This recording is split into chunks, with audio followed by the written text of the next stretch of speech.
குடல் குழம்பு எப்படி செய்கிறதுன்னு பார்க்கலாமா? கடையிலேயே குடல் இந்த மாதிரி கட் பண்ணி கொடுத்துருவாங்க. அதுக்கப்புறம் இங்கே வீட்டில் ஒரு 4-5 தடவை நல்லா வாஷ் பண்ணிவிட்டு, அதுக்கப்புறம் கல் உப்பு மஞ்சத்தூள் போட்டு இந்த மாதிரி நல்லா கலக்குங்க. அப்போ உங்களுக்கு அதிலருந்து வலுவலுன்னு நுர மாதிரி வரும். இந்த ஸ்டெப் ஸ்கிப் பண்ணாமல் பண்ணுங்கள். அப்புறம் உங்களுக்கு குடல் வந்து கையை வச்சு கழுவுறது விட இந்த மாதிரி ஜல்லடையில் எடுத்து அதை அலசும் போது உங்களுக்கு கொஞ்சம் ஈஸியாக இருக்கும். இப்போ இந்த குடல் வந்து நல்லா சுத்தம் பண்ணதுக்கப்புறம் ஒரு பாத்திரத்தில் தண்ணி சேர்த்துட்டு அதில் மறுபடியும் மஞ்சத்தூள் கல் உப்பு சேர்த்து ஒரு 10லேருந்து 15 நிமிஷம் நல்லா கொதிக்க விட்டுருங்க. ஏன்னா அந்த குடலில் இருக்கிற அந்த ஸ்மெல்லாம் நமக்கு போகணும். அதனால் முதல்ல தனியாக கொஞ்ச நேரம் அவிச்சு எடுத்துட்டு ஒரு 15 நிமிஷம் அப்படியே ஆற விட்டுட்டு அப்புறம் அதிலேருந்து எடுத்துக்கோங்க. அந்த தண்ணியை வந்து நம்ம யூஸ் பண்ணக்கூடாது. இப்போ ஒரு பாத்திரத்தில் எண்ணெய் சேர்த்துட்டு மிளகு, கிராம்பு, பெருஞ்சீரகம், பட்டை, கொஞ்சமாக கசகசா, சின்ன வெங்காயம் ஒரு 10 போல் எடுத்துக்கோங்க.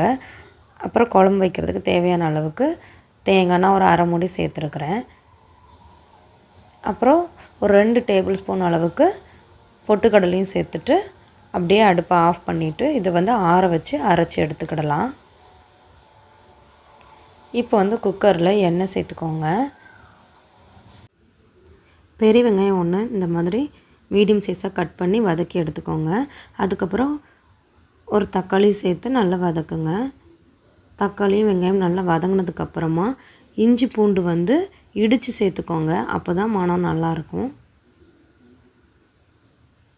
அதுக்கப்புறம் இதுக்கு தேவையான அளவு காரம் சேர்த்துக்கோங்க. வத்தல் தூள் வந்து 1.5 டேபிள் ஸ்பூன் சேர்த்துருக்குறேன்.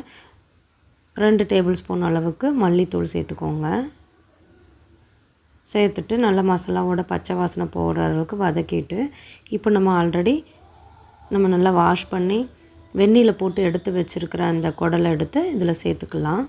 குடல் சேர்த்துட்டு ஒரு 2 நிமிஷம் நல்லா வதக்கிக்கங்க. அதுக்கப்புறம் இதுக்கு தேவையான அளவு தண்ணி, உப்பு சேர்த்துட்டு நம்ம ஆல்ரெடி வெங்காயம், தேங்காயெல்லாம் வறுத்து வச்சுருந்தோம்ல அதை அரைச்சி இதில் சேர்த்துக்கோங்க. குக்கர் மூடி வச்சுட்டு ஒரு 5லேருந்து 6 விசில் நல்லா வேக வச்சு எடுத்துக்கலாம். அவ்வளோதாங்க, குடல் குழம்பு பாருங்கள் டக்குன்னு ரெடி ஆகிட்டு. குடல் வந்து க்ளீன் பண்ணுறதுக்கு தான் கொஞ்சம் வேலையை தவிர செய்கிறது டக்குன்னு செஞ்சிடலாம். இந்த குடல் குழம்பு காலையிலே செஞ்சிட்டிங்கன்னா காலையில் இட்லிக்கு சாப்பிட்டுக்கலாம், மதியம் சாப்பாட்டுக்கும் சாப்பிட்டுக்கலாம். இதை கண்டிப்பாக ட்ரை பண்ணி பாருங்கள்.